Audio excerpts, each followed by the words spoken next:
It has long been believed that we must do something to remain in the love of God, repent, live right, serve in church, pay tithe, sow seed, as though these were the requirements to keep God's heart open toward us.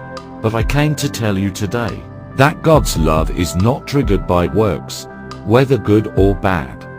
Romans 5:8 says, "But God demonstrated his own love for us in this, while we were still sinners, Christ died for us." In other words, before you could perform, before you could behave, before you could repent, God had already made his move of love.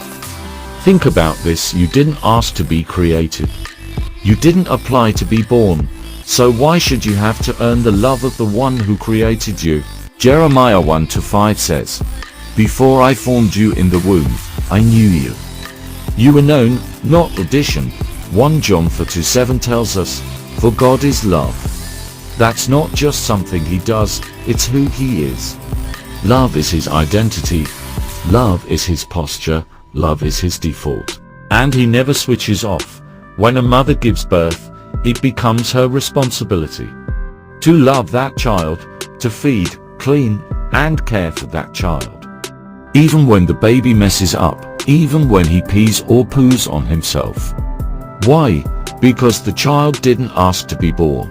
And loving that child is not based on perfection, but on relationship. Jesus said in Matthew 7:11, "If you, being human, know how to give good gifts to your children, how much more will your Father in heaven?"